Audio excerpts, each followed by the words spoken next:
আসসালামু আলাইকুম। আমার আজকের রেসিপি ছুরির শুটকি। এখন আমি ছুরির শুটকি ওগুন বাজমু। ছুরির শুটকি দিয়ে আমি ভর্তা বানাইমু।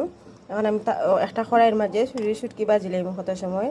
আশা করি আপনারা সবাই দেখবা আমার ভিডিও আমি কীরকম করিয়া ছুরির শুটকি ভর্তা বানাই। আপনারা একদিন ট্রাই করবা আমার লাখান, ইনশাআল্লাহ মজা লাগবো। ওগুন তো আমি 3-4 মিনিট বাজমু। ওগুন কিন্তু আমি শুটকি দইছি না, করে দইমু একটু বাজার করে। এখন আমার ছুরির শুটকি বাজা হয়ে গেছে। এখন আমি ওগুলোর মধ্যে একটু পানি দিব।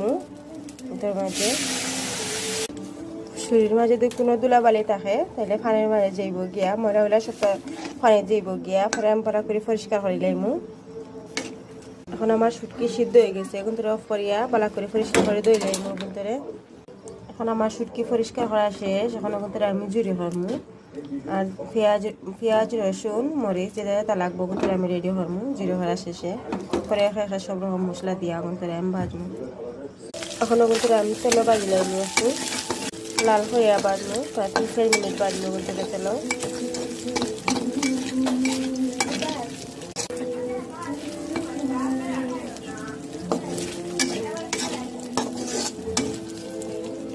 এখন আমার ভাজা হয়ে গেছে। এখন আমি একে রসুন পেঁয়াজ সবটা দিলাম মধ্যে মাঝে। এখন আমি কেন 4টা পেঁয়াজ কাটিয়ে রাখছি, রসুন 2টা আর শুকনো মরিচ রাখছি। এখন আমি ও শুটকির মাঝে পেঁয়াজ রসুন দিলাইমু আর শুকনো মরিচ এখানে আমি করে বাজবো আলাদা তাওয়ার মাঝে। এখন আমি একে সবটা দিব। পেঁয়াজ রসুন শুটকির লগে একটু সময় নিয়ে বাজবো যাতে পেঁয়াজ আর রসুন গুলো বাজার মাঝে ভিজবো। পরে আমি ব্লেন্ডার করবো।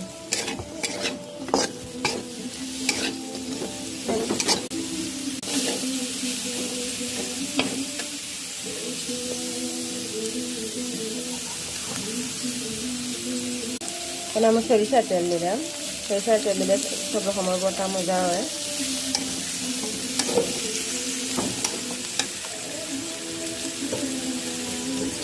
পরিমাণ মতো লবণ দিলাম।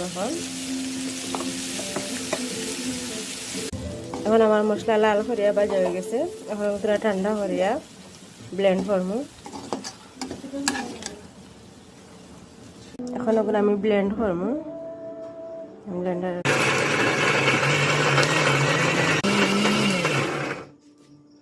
হইল আমার পর্দার ফাইনাল লুক।